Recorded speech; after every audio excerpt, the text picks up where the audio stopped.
আসসালামু আলাইকুম গাইস, আজকে আবার আমরা ছিম উঠাচ্ছি। সবগুলো পরিপূর্ণ হয়ে গেছে। আজকে অনেক ছিম উঠাইতে পারবো।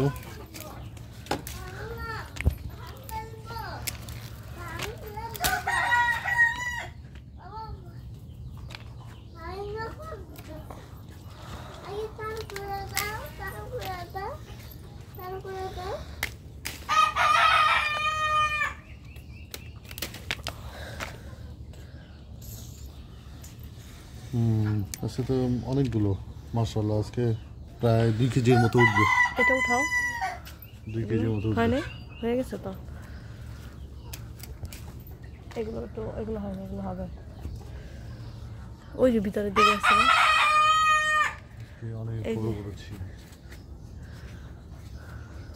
আমি সিঙ্গাসতলায় আসলে আমার নেগেটিভ শুরু হয়ে যায়, আমার মাথাটা তো চক্কর দিয়ে ওঠে। মাশাআল্লাহ, নিজের কাছে ছিম খেতেই মজা।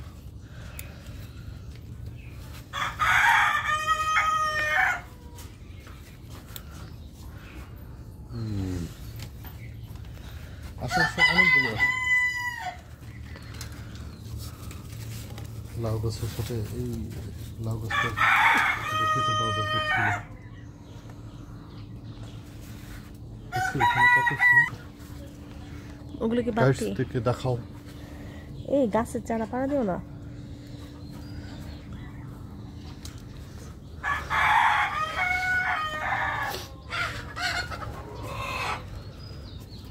গাছ থেকে আমাদের ভিডিওটা দেখে দেখে তো, ভিডিও না দেখলে ওনারা কিভাবে বুঝবে। এই সিম গাছ চাইলে বারান্দার মধ্যেও কিন্তু লাগানো যায়। কারো বাসায় যদি বড় বারান্দা থাকে, হ্যাঁ, বারান্দার মধ্যে বেয়ে উঠবে। কোথায় ধরছে? ওই পাশে চলে গেছে, নিয়ে আসো। রাখো, ওগুলো ভাঙে নেই, রাখো।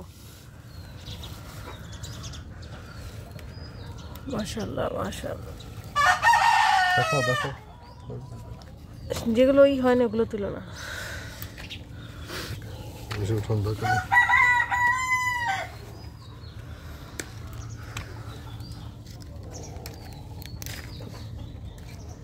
আমরা প্রতি সপ্তাহে 2বার করে খেতে পারি।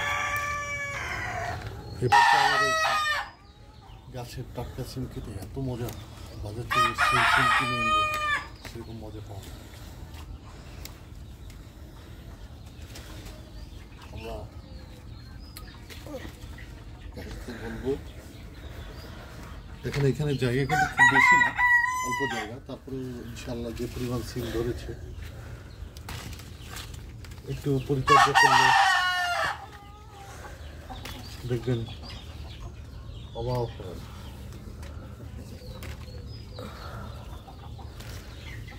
আমার জীবনে প্রথম গাছটা লাগিয়েছিলাম, ইনশাল্লাহ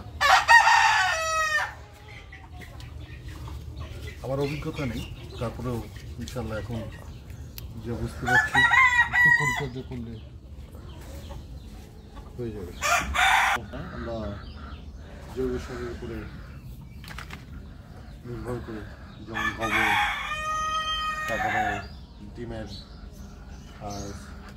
খোসা ভেঙে পাউডার করে আমরা গাছের গোড়ায় দিয়ে দিই।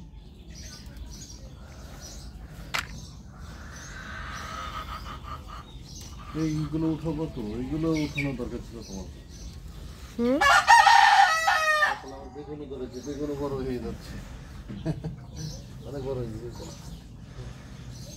কয়েকদিন পরে খাওয়ার উপর আমরা রমজানে বেগুনি খাবো, লম্বা বেগুন হবে, বড় বেগুন হবে। আর ওটা দরকার আছে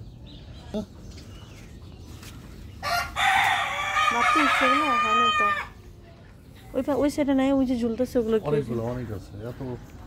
হ্যাঁ, লাউ শাক না